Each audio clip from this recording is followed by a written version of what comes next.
Hi friends, it's Joan at 10 Pentacles Tarot, back with a 2 for You book review, and today I have got 2 books on the Unexplained.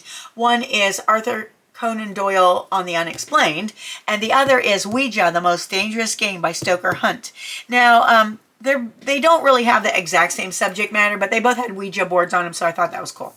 Anyway, I love this book. As you know, Sir Arthur Conan Doyle wrote the Sherlock Holmes books, and let me tell you about this book. It's very, very interesting. So this is the front. It is published by Hesperus Books. It says, I held a table sitting in which I addressed the unseen entity.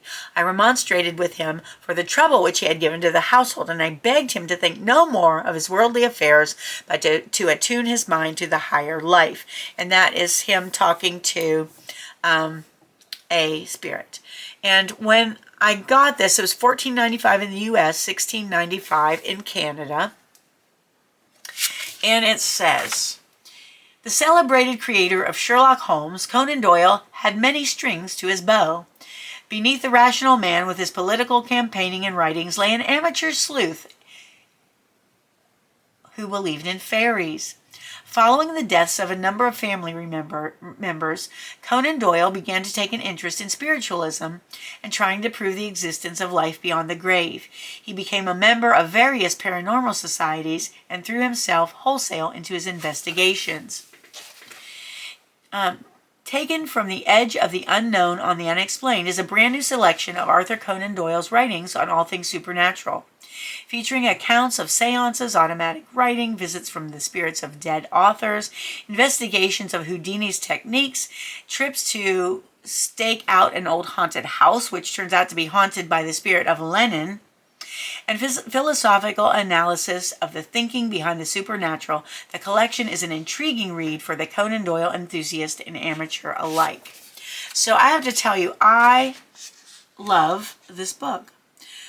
Let's see. So again, published by Hesperus Press Limited.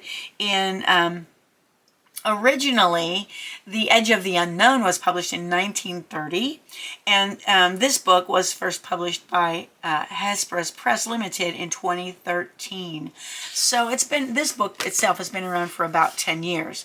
Now, okay, so it starts out, The Riddle of Houdini, and Houdini was always trying to prove that mediums were fake the whole time he was alive.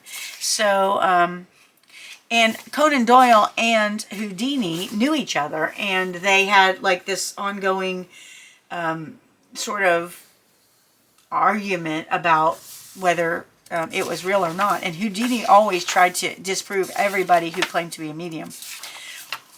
Or at least, yeah, the one I was going to say, the ones he thought were fake, but I think he thought they were all fake. So, The Riddle of Houdini is the first chapter, and then comes part 2, and it goes on. I'm trying to see if there's the shadows on the screen, and I'll see if I marked anything in particular, but oh, that one was called The Law of the Ghost. And that's funny because I found this little dog-eared page, and I had highlighted this for some reason. It says, perhaps we lose time in searching for rational explanations, since there's ample evidence that there can be rowdiness and hooliganism beyond the veil as well as here. I found that interesting. And then the alleged posthumous writings of known authors: Oscar Wilde, Jack London, Lord Northcliffe, Dickens, Conrad, and Jerome. Now, a lot of, some parts of it you might find are a little, the writing is a little old-fashioned, but I actually, it was still very interesting to me, and I don't really like old-fashioned type writing. So, some curious personal experiences, a London ghost, a new light on old crimes, singular records of a circle, and then a biographical note at the end. Hesperus Press. There's this thing about that. And then selected titles. There's some books by Hesperus Press. And Sir Arthur Conan Doyle, if you didn't know this, was born in 1859 and he died in 1930. He was a Scottish doctor and author. Chiefly remembered for his famous detective creation, Sherlock Holmes, Conan Doyle also wrote widely in most other genres of literature, ranging from science fiction and poetry to nonfiction. So I think that's pretty interesting as well. All right, so that is Arthur Conan Doyle on the Unexplained. I liked it a lot. I thought it was super, super interesting. Now the second book, Ouija, the Most Dangerous Game. And I'll tell you what, honestly, I'll be honest with you. I'm very intrigued by Ouija boards, but I will never, I say this now, I don't think I'll ever use one because I've heard too many bad things. Whether they're true or not, that's what's in my head, so it's probably better for me just not to even mess with it. Now, when I got this book, it was $12 in the U.S. and $16.75 in Canada. It says the first book to take a hard look at the phenomenon called the Ouija board. Is it just a game? When you ask the Ouija board a question, who is it that answers? What about those stories of Ouija-inspired prophecy and clairvoyance? What are the dangers of the Ouija board? Do you know the stories of Ouija-inspired murders, madness, obsession, and possession? Exalted by some, condemned by others, there's no doubt that Ouija is controversial. In this fascinating book, Stoker Hunt investigates the history and legacy of the mystic talking oracle. And I actually enjoyed this one as well. I would say I really actually like these books equally. The Arthur Conan Doyle was a little harder to read because of the style of writing, but it was still fabulous. All right, and so this was published by Harper Row in 1985.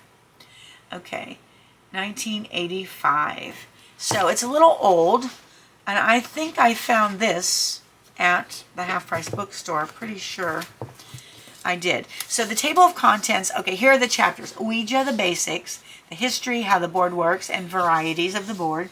Ouija and the helpful voices. Ouija and its first literary star.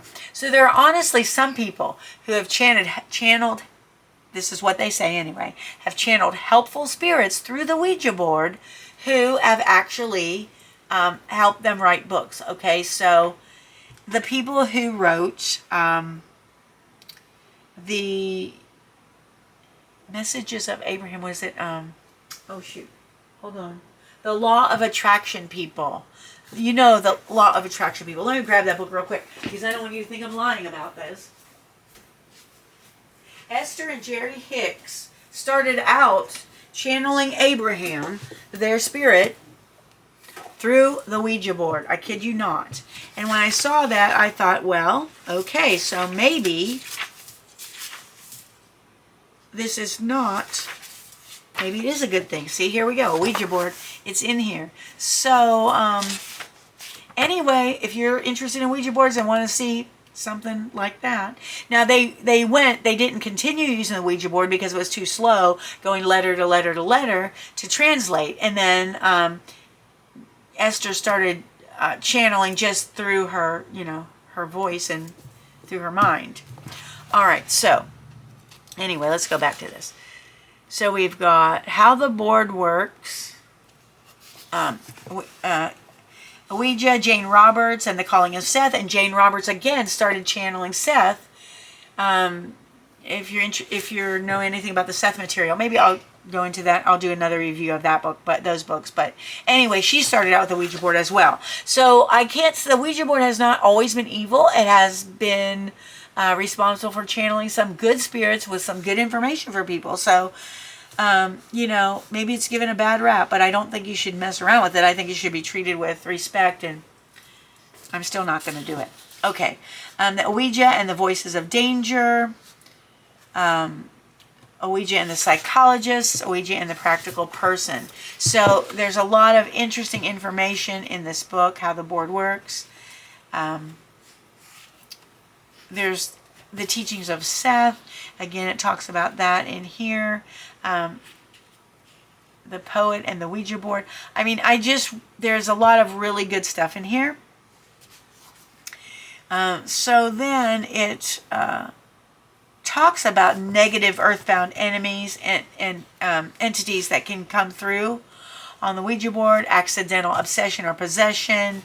So, you know, bad things can happen. I am not saying go out and use a Ouija board because you're going to channel a best-selling book. Please don't. I do not say that, because there are a lot of dangers that go with it. And,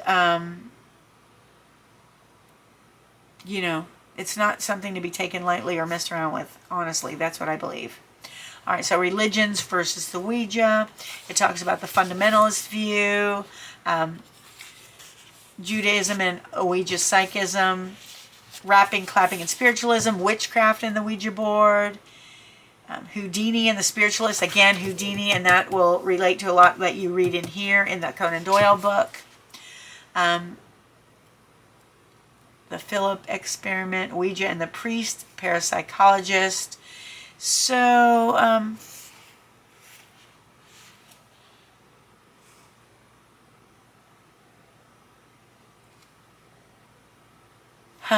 okay, so listen to this. Now, this is something interesting that I hadn't thought of. Okay, so this is on the nature of the Ouija board. And this is Father Alphonsus Trebold, who is a rare combination of Franciscan priest, parapsychologist, and historian of the occult. Talking with him, one senses a tremendous compassion and easy strength. It is then that one recalls others saying of him that he is an especially pious man. No doubt, but he is also a man with a solid sense of humor, quick to laugh, gentle, but intellectually tough-minded. So it goes on, and these are all questions asked of Father Alphonsus, and he said, he talks about the Warrens, and let's see what he says. Okay, so here it says, don't Ouija board experimenters also function as spirit mediums?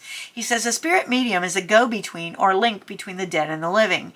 If a person uses the Ouija board as a means of communicating with the dead, then indeed such a person is acting as a spirit medium. However, if a person is using it as a means of simply releasing information from his subconscious mind, as I've explained, then he should not be called a spirit medium. A better word for him might be a psychic or psychic sensitive. Now, he said, you've worked on possible possession and haunting cases with Ed and Lorraine Warren. Have you reached the same conclusions they reached? And he says, while we usually agree that certain paranormal phenomena do exist in these cases, we often differ as to the cause. The Warrens tend to see spirit influence more often than I do. Of the many cases I've dealt with over the years, I have never recommended a solemn exorcism. Many of these cases have been referred to me by other professionals, psychologists, psychiatrists, clergymen of all faiths, including some bishops. And they asked, have you ever seen a possession case? And he said, I don't believe so. He says, most of the classic symptoms or phenomena associated with spirit or demonic possession can be explained in terms of states other than possession. It's a very difficult judgment to make. That's why the church demands great caution and seeks the aid of other sciences, especially psychology and parapsychology. And they go on. But the Warrens seem so sure they're dealing with cases of demonic possessions all the time. And he doesn't diss the Warrens, but he says the Warrens are a very talented or dedicated couple who have investigated many cases. Over the years, the certitude of their conclusions may result from their very close involvement in many difficult cases. While I truly respect their sincerity and extensive experience, in fairness, I must state that I do not always agree with their convictions. Okay, so anyway, this is very, very interesting. So this is all about the Ouija boards, how to get the best results from your Ouija experiments. No, thank you. And even though I have never done the Ouija board, never used a Ouija board, and I do not plan to, I still find it incredibly fascinating. All right, friends, that was my 2 for You book review of Arthur Conan Doyle and the Unexplained and Ouija, the Most Dangerous Game. And I hope you enjoyed it. If you did, please give the video a thumbs up. Consider subscribing to my channel if you have not already done so. If you hit the notification bell, you'll be notified whenever new videos are uploaded, so you won't miss any. And I want to thank you for being with me today. I appreciate you more than you'll ever know. I hope you have a wonderful morning, afternoon, or evening, whatever it is where you are. And I hope to see you again soon. Thanks for watching. Bye-bye.